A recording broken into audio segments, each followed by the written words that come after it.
क्या ट्रंप ने वेनेजुएला में फौजी कार्रवाई के जरिए चीन और रूस को नया रास्ता दिखा दिया? जरा रुकिए, सुनिए और सोचिए। आज वेनेजुएला में अमेरिकी फौज उतरी है। सदर मादुरो अमेरिकी जेल में है और वाशिंगटन ऐलान कर चुका है अब हम वेनेजुएला चलाएंगे। लेकिन असल सवाल वेनेजुएला नहीं, असल सवाल मॉस्को और बीजिंग है। क्या आज अमेरिका ने वो खतरनाक दरवाजा खोल दिया है जिसके बाद रूस को ये जवाब मिल जाएगा कि कल वो यूक्रेन के सदर को गिरफ्तार कर ले?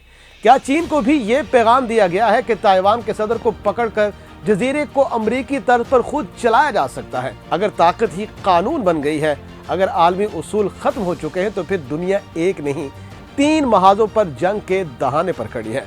वेनेजुएला आज, यूक्रेन कल और ताइवान परसों। ये वो लम्हा है जब दुनिया की सम बदल रही है।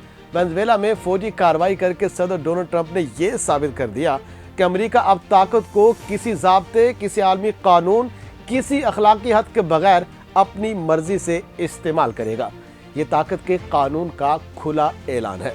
एक गैर मामूली फातिहाना न्यूज़ कॉन्फ्रेंस में सदर ट्रंप ने ऐलान किया कि अमेरिका उस वक्त तक वेनेजुएला के मामलात खुद देखेगा जब तक वहाँ इख्तदार की महफूज, मुनासिब और मुनसिफाना मुंतकिली नहीं हो जाती। लेकिन सवाल यह है कि कौन तय करेगा कि मुनसिफाना क्या है, वाशिंगटन या बंदूक? ट्रंप के मुताबिक अमेरिकी वज़ीर ख़ारजा मार्को रूबियो ने वेनेजुएला के नायब सदर डेल्सी रोड्रिगेज से बात की और जवाब आया, हम वही करेंगे जो आप चाहते हैं। ट्रंप ने मुस्कुराते हुए कहा, वो मेहरबान हैं मगर उनके पास और कोई रास्ता भी नहीं है। ये जुमला नहीं, ये एतराफ़ है कि ताकत बोल रही है।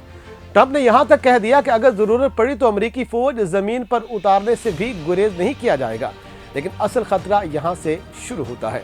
दुनिया अब ये सवाल पूछ रही है, अगर अमेरिका किसी खुद मुख्तार मुल्क के सदर को गिरफ्तार कर सकता है तो क्या अब रूस को भी ये खुली छूट मिल गई है कि वो यूक्रेन के सदर को इसी अंदाज से उठा ले? क्या चीन को भी ये जवाब मिल चुका है कि वो ताइवान के सदर को गिरफ्तार करके ताइवान को खुद चलाना शुरू कर दे? ये वो खतरनाक लकीर है जिसे उबूर करते ही दुनिया जंगल के कानून में दाखिल हो जाती है। नाजरीन, अगर पिछले 30 बरसों पर नजर डालें तो ताकत के जोर पर हुकूमतें बदलने का अमेरिकी रिकॉर्ड तबाहकुन रहा है।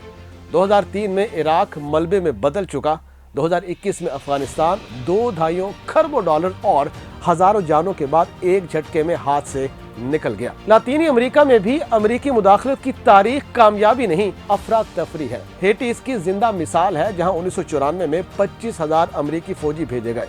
हुकूमत तो बदल गई मगर 30 साल बाद भी रियासत नाकाम है। सदर ट्रंप ने एक बार फिर 1829 के मिनरो नजरिए को जिंदा किया और ऐलान किया कि मगरबी निस्फ कुरा पर अमेरिकी तसल्लुत पर अब कोई सवाल नहीं उठाया जाएगा।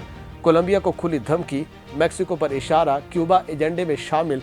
ये सिर्फ वेनेजुएला नहीं, ये पूरा लातीनी अमेरिका है। ट्रंप ने जमहूरियत का जिक्र नहीं किया। उन्होंने नोबेल इनाम याफ्ता मारिया कोरिना माचाडो को भी क़यादत के काबिल नहीं समझा, क्योंकि असल हदफ वोट नहीं वसाइल है।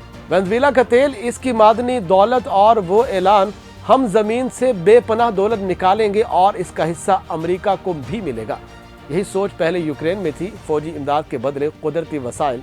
वाशिंगटन में भी खतरे की घंटी बज चुकी है। सेनेट इंटेलिजेंस कमेटी के नायब चेयरमैन सेनेटर मार्क वार्नर खबरदार कर चुके हैं कि अगर अमेरिका गैर मुल्की रहनुमाओं को पकड़ ले, फौजी ताकत इस्तेमाल करता है, तो चीन और रूस भी इसी इख्तियार का दावा कर सकते हैं और फिर हर मुल्क आलमी कानून की अपनी मर्जी की तशरीह करेगा। सदर ट्रंप के साल के आगाज पर किए गए ये इक़दामात इस बात का वाज़ेह इशारा है कि आने वाले 12 महीने सिर्फ कशीदगी नहीं बल्कि नई आलमी जंग की तरतीब लिख रहे हैं। सवाल सिर्फ ये नहीं है कि अगला नंबर किसका है, सवाल ये है कि क्या दुनिया अब कानून से चलेगी या सिर्फ ताकत से।